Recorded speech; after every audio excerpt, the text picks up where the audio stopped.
नमस्कार, आप देख रहे हैं खबर समय जगत में आपके साथ हर्षिता जौहरी। आइए नजर डालते हैं देश प्रदेश से जुड़ी तमाम खबरों पर। भोपाल खबर समय जगत में आज हमारे साथ चर्चा में जुड़े बदनावर विधानसभा जिला धार के पूर्व विधायक भाजपा नेता राज्यवर्धन सिंह दत्ती गांव हमारे साथ। उन्होंने कोरोना संकट, लॉकडाउन, राहत सामग्री, आर्थिक पैकेज आदि विषयों पर गंभीरता पूर्वक अपने विचार रखे। साथ ही सभी को सकारात्मक रहने की भी सलाह दी। मंत्रिमंडल विस्तार एवं स्वयं के मंत्री बनने संबंधित प्रश्न पर उन्होंने कहा कि यह मुख्यमंत्री का विशेष अधिकार है और था सवाल मेरा तो मैं हमेशा सकारात्मक ही रहता हूं। नमस्कार राज्यवर्धन जी। जी नमस्कार। मैं अपने दर्शकों को बता दूं कि हमारे साथ फोन लाइन पर मौजूद हैं बदनावर से पूर्व विधायक श्री राज्यवर्धन सिंह जी दत्ती गांव जी। राज्यवर्धन जी, धार जिले में कोरोना संकट की स्थिति के बारे में मैं आपसे जानकारी चाह रहा था। धार जिला रेड जोन में है नेमा जी। जी। और प्रशासन प्रयास कर रहा है, लेकिन हमारा जो क्षेत्र है, जो मेरा जहाँ से मैं पहले विधायक था बदनावर, वो भगवान की कृपा से अभी हमारे यहाँ ऐसे कोई पेशेंट नहीं पाए गए हैं। हालांकि बड़नगर में जरूर पेशेंट्स पाए गए, जिससे हमारे यहाँ कर्फ्यू भी लगाया गया स्वैच्छिक जी। और प्रशासन ने काफी अच्छी तरीके से उसको संभाला। हालांकि विषम परिस्थितियां हैं और कठिनाइयां तो हो ही रही हैं, लेकिन अभी तक हम सब प्रयास कर रहे हैं कि कम से कम हमारा क्षेत्र सुरक्षित रहे। उसमें सामान्य सभी लोगों का अच्छा सहयोग मिल रहा है जी। और स्वयंसेवी संस्थाएं भी अपनी तरफ से जहां जहां मदद हो सकती है, भोजन भी लोगों को करवा रहे हैं, मजदूरों को भी करवा रहे हैं। नित्य प्रतिदिन जरूरतमंदों को भी सहायता करने का प्रयास किया जा रहा है। रमजान का वक्त भी चल रहा है, तो वो भी उधर भी जो भी शांति बनानी आवश्यक है। तो सबसे बड़ी दिक्कत हमारे यहाँ ये है कि हमारे 4 जिलों की सीमा लगती है, जो बदनावर है। इस तरफ झाबुआ है, एक तरफ रतलाम है, एक तरफ उज्जैन है, एक तरफ इंदौर है और इधर पूरा धार जिला है। इंदौर उज्जैन की स्थिति वैसे ही बहुत खराब है। हाँ, तो ट्रांजिट पॉइंट है, तो हमें और ज्यादा सावधानी बरतनी पड़ रही है। सीमित संसाधन है, क्योंकि सभी दूर कोरोना है, तो सभी लोग कोशिश कर रहे हैं। और इसके साथ ही साथ गेहूं उपार्जन का समय भी है, किसानों की फसल आ गई है।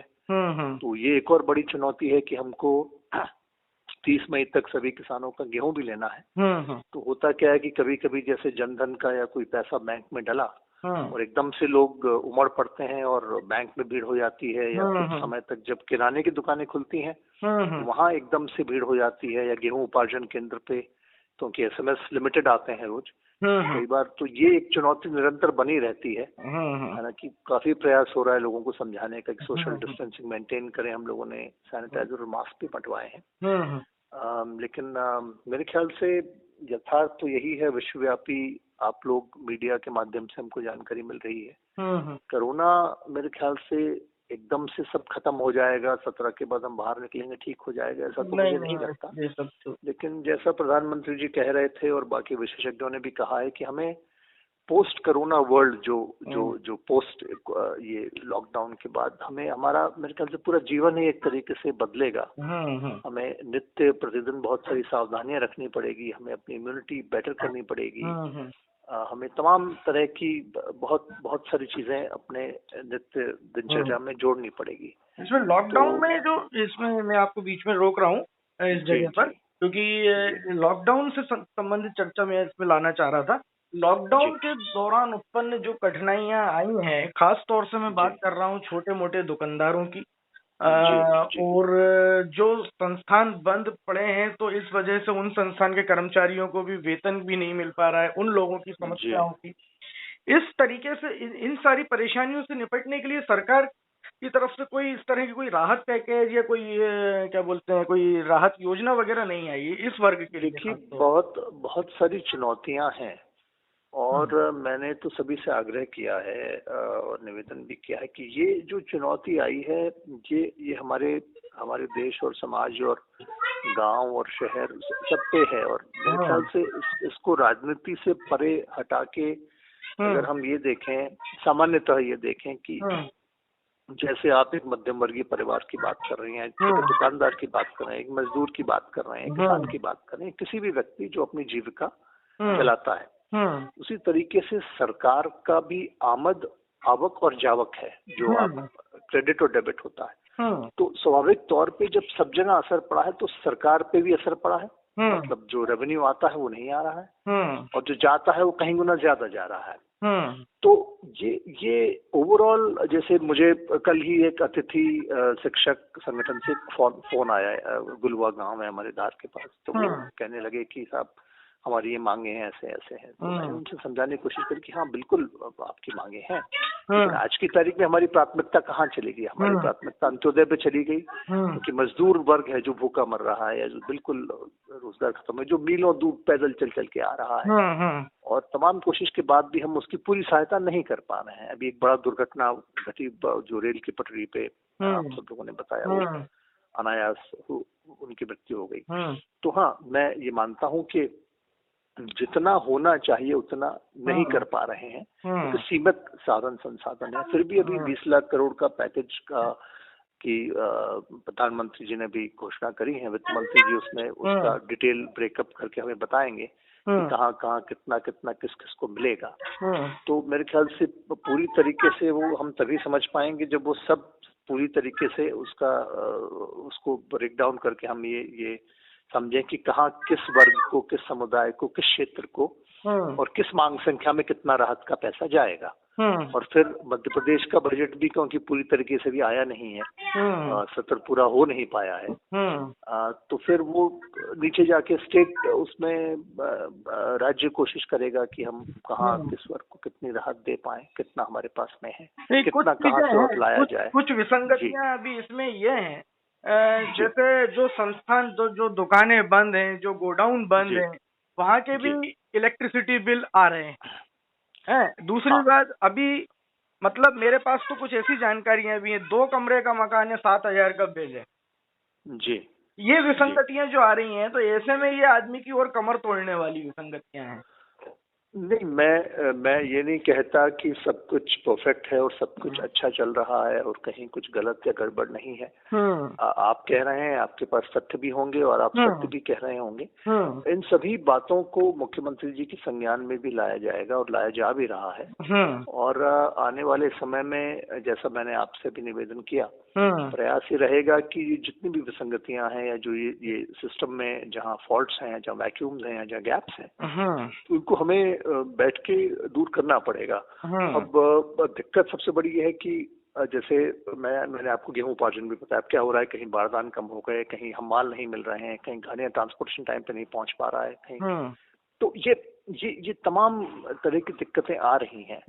अब इसको पॉइंट ये है कि अब इसको प्राथमिकता क्या हो, तत्काल में प्राथमिकता क्या हो, और इतना 1 रुपया है तो 1 रुपया हम कहाँ दें, कितना कितना दें, किस किस को दें, और कितनी कितनी सूचना हमें तंत्र के माध्यम से एकदम, अब तंत्र तो वही है, वही तहसीलदार, वही पटवारी, वही शिक्षक, वही एसडीएम, वही विद्युत मंडल के लाइनमैन। अब वो भी कोरोना, ऐसा तो नहीं है कि उनको भी जान का खतरा नहीं है, वो भी रिस्क लेके रात दिन काम कर रहे हैं। उनमें कुछ लोग इन्फेक्ट भी हो रहे हैं, कुछ डॉक्टर्स भी इन्फेक्ट हो रहे हैं। तो ये विपदा है और ये विपदा देश पे है, ये और इससे हमको मिलके ही लड़ना पड़ेगा। तो मेरा तो आप लोगों से भी ये प्रार्थना है कि मीडिया भी सकारात्मक रहे। हाँ, नेगेटिविटी हर चीज में होती है, परफेक्ट कोई नहीं है, मैं भी कोई परफेक्ट नहीं हूँ, आप भी नहीं है, हम सब में कमियां हैं, सिस्टम में भी कमियां हैं और तंत्र में भी, और हर जगह कोई ना कोई कमी रहती है। फिर भी हम प्रयास करें, आप लोग भी सकारात्मक, अगर नकारात्मक पहले तो सकारात्मक भी है। बिल्कुल। मतलब जहाँ ग्लास आधा खाली है तो आधा भरा भी है। तो ये बहुत महत्वपूर्ण है आज के समय में कि हमारा मानस मजबूत रहे, भावनात्मक रूप से हम मजबूत रहें, हम उस स्थिति में रहें कि हम लड़के इस पूरी विपदा से उभर पाए। और ये सब मिलके ही हो पाएगा। ये सिर्फ नेगेटिविटी से नहीं हो पाएगा, या सिर्फ राजनीति करने से नहीं हो पाएगा, या पक्ष विपक्ष की बात करने से नहीं हो पाएगा, क्योंकि किसी के साथ कभी भी हो सकता है। सरकारें आती जाती हैं, लोग बदलते हैं, लेकिन ये विपदा ऐसी है जो विश्वव्यापी है और पहली बार ऐसा हो रहा है। बड़े बड़े देश, हम तो चाइना है, अमेरिका है, इटली, आप देखिए जो डेवलप्ड नेशन हैं। आज शाम तक भारत कोरोना संक्रमण के मामले में चाइना को क्रॉस कर देगा।